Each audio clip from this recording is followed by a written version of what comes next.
You know that moment. That split second where you're just going about your day, maybe you're tidying up a drawer, or sorting through some old papers, and your fingers brush against something. Something that doesn't belong. Something that shouldn't be there. And in a heartbeat, the entire floor of your life seems to drop away. The air gets cold. Your heart pounds in your ears. And you realize, with a terrifying clarity, that nothing is as it seems. That, my friends, is exactly where Amy Roloff found herself. Not in front of the cameras of Little People, Big World, but in a quiet, private moment of shock that has now exploded into a legal wildfire, threatening to consume legacies, tear families apart, and rewrite history. What did she find? A document? A photograph? A piece of jewelry? The answer is more profound, and has far higher stakes than any of us could have imagined. Buckle up, because this is more than gossip. This is a revelation that strikes at the very core of family, trust, and what we think we own.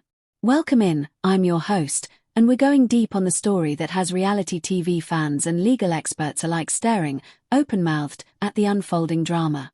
This isn't just a tabloid headline.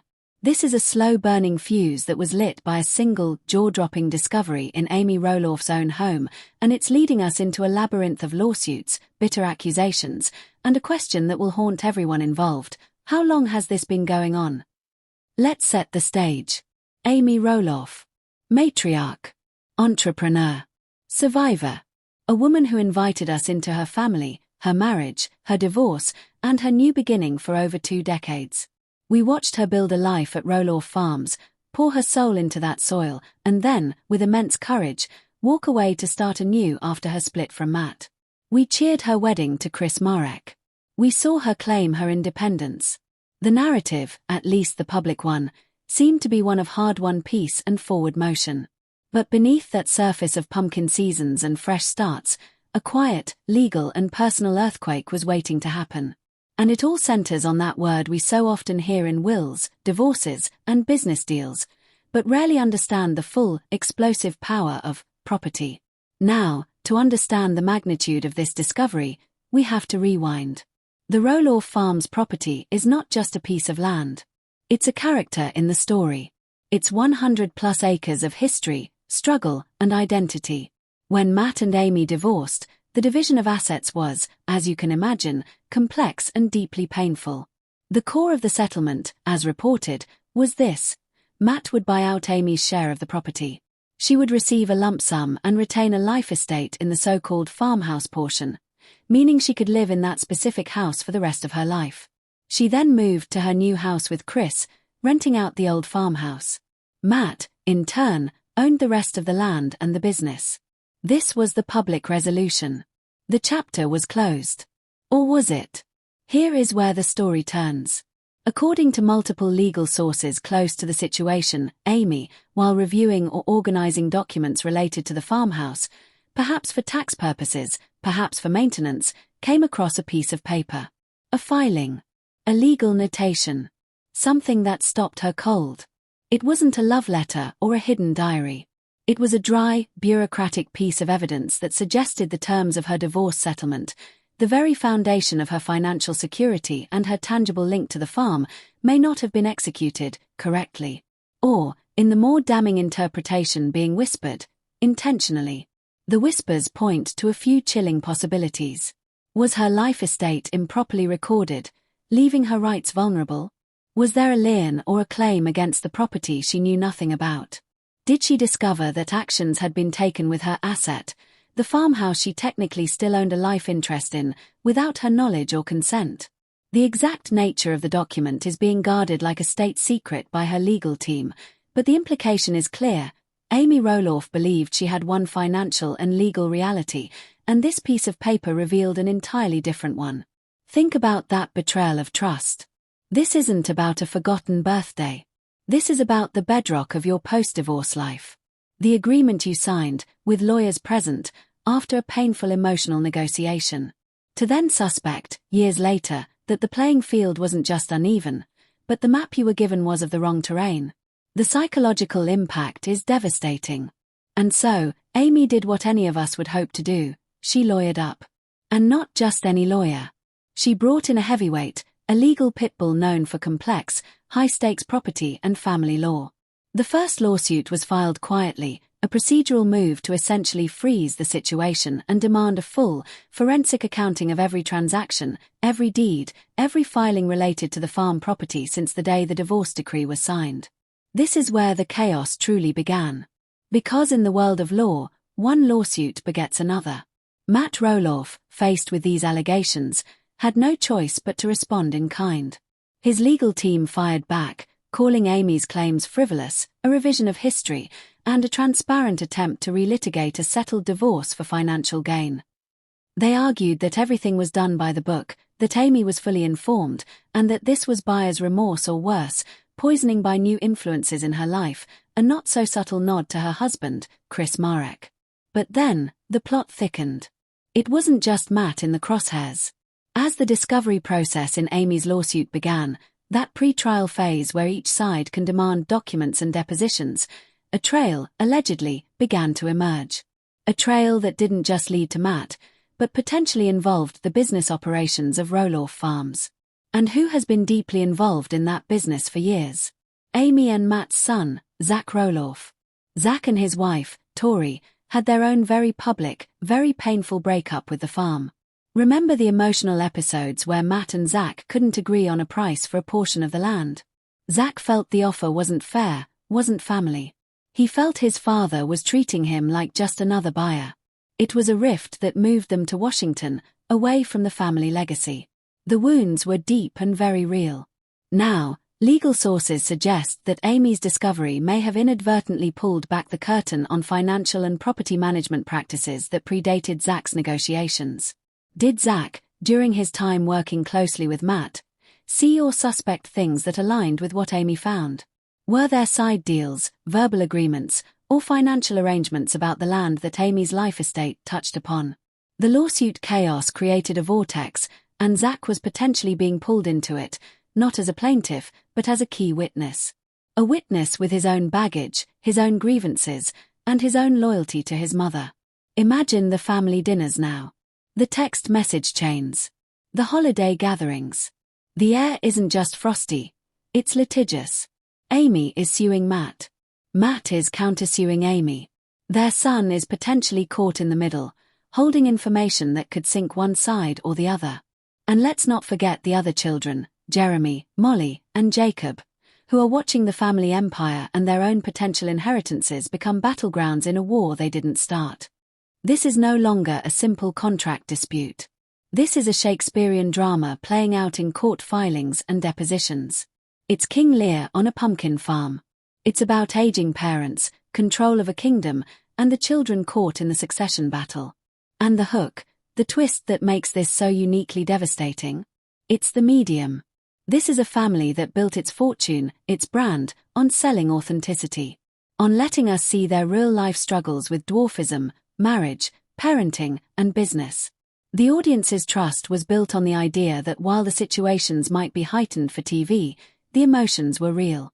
Now, the ultimate, gut-wrenching, off-camera emotion, betrayal, may have been real all along, and it was happening off-screen, only to blow up in the most public way possible. The lawsuits are demanding more than money. They are demanding a rewriting of the family narrative. Amy's case, at its heart, is saying, the story you thought was true, the story of my dignified exit and secure future, was a fiction. I was misled. Matt's defense is saying, the story is true. You are choosing to rewrite it now out of spite or greed. Every new legal motion is a new chapter in this awful story. A motion to compel production of Matt's personal financial records. A subpoena for farm business accounts from the years Zach was involved. A deposition notice for Marek, probing his knowledge and influence. It's a sprawling, messy, and profoundly sad legal war of attrition. What's at stake? Let's be brutally clear. 1. Amy's financial future. Her life estate and the value she received in the buyout are in question. If her claim succeeds, she could be owed millions in adjusted value, damages, or a reclaiming of property. 2. Matt's control and legacy. His ability to control, sell, or pass on Roloff Farms as he sees fit is under direct threat. His reputation as a businessman and a father is on the line. 3. The family's fabric. This isn't a rift. This is a canyon.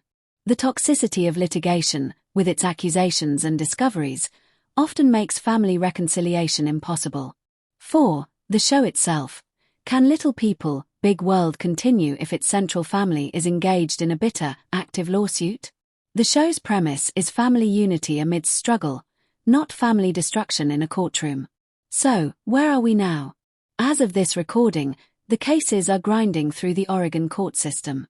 There are motions for summary judgment, attempts by Matt's team to get the case thrown out before a trial. Amy's team is fighting those fiercely, arguing that the discovery process has only just begun to uncover the truth. There is talk of mediation, but sources say the positions are so hardened, so fueled by a sense of personal betrayal on Amy's side and a sense of being unjustly attacked on Matt's, that a settlement seems distant. The greatest tragedy here is the echo of that initial moment. That moment of discovery in a quiet room. Amy Roloff wasn't looking for a fight. She was, we assume, just going about her life. She found a piece of paper.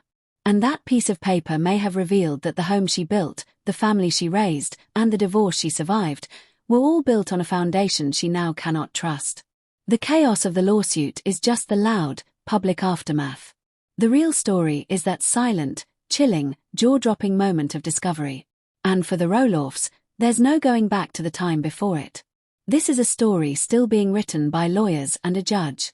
But its emotional chapters were written long ago, in the unspoken tensions of a family that lived too much of its life in front of us. We were always watching their world. We just never knew we were watching a prelude to a court case. I'll be following every filing, every development. Because this is more than celebrity news. It's a masterclass in how secrets, property, and family can combine into the most volatile compound imaginable. And it all started, off guard. Stay tuned.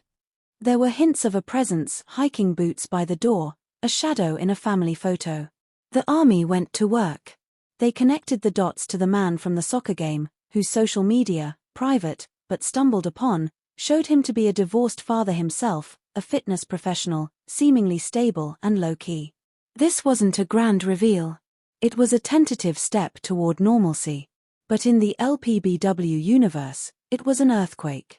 For many, it felt too soon. But time in the public eye is distorted.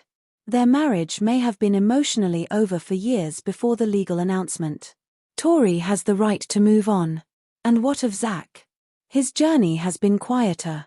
He's focused on the kids, on his own healing. He's been open about the difficulty of the split, about co-parenting, about finding his new normal.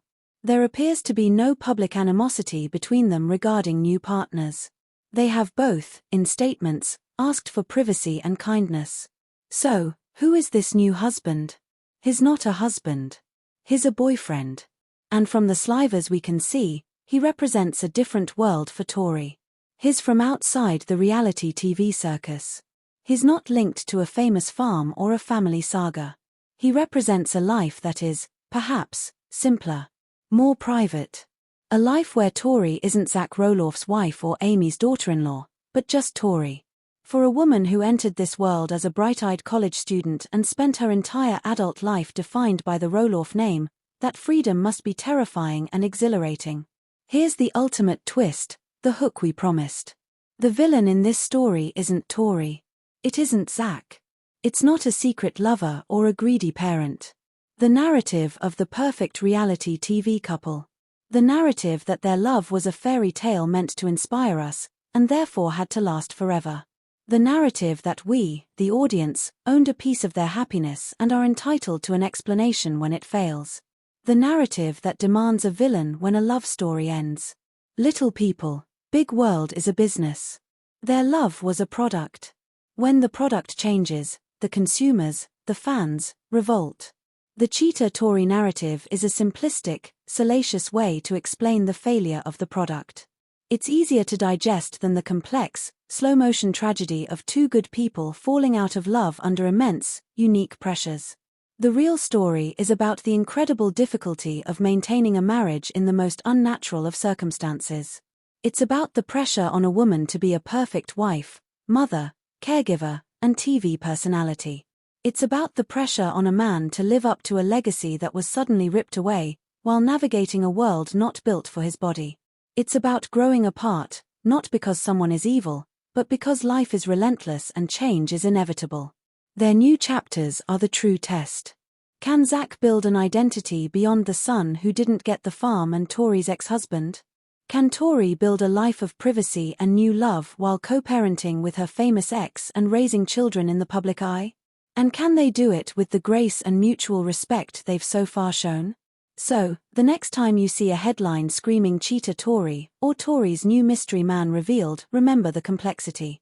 Remember the years of footage, the unspoken stresses, the humanity behind the hashtag.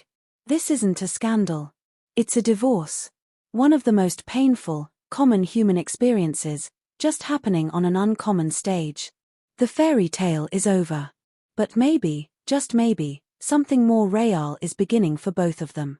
A story not written by producers, but by themselves. And that, despite the pain, might be the most hopeful twist of all. What do you think?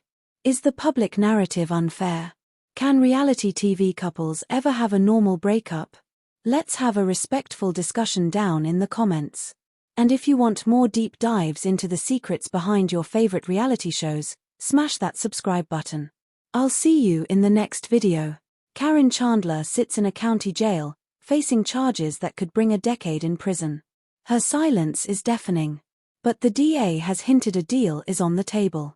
If she flips, if she tells the full story of the $5 million secret, Matt Roloff could face not just financial ruin, but prison time. The farm is closed today. The "sorry, we're closed" sign swings in the Oregon rain. The pumpkin patches are empty. The cameras are gone. The legacy isn't just tarnished, it's being forensically audited. For over 2 decades, we tuned in to see a family. We saw little people facing a big world. But the biggest world, it turns out, was the one of secrets Matt Roloff built behind the scenes. A world of hidden deeds and clandestine deals. A world where the most successful crop he ever grew was deception. And with Karen Chandler's arrest, the harvest of that bitter crop has finally begun. What do you think? Was Karen a willing architect or a manipulated pawn? Will Matt Roloff be next to be booked? And can anything from Roloff Farms ever be the same again? Sound off in the comments below.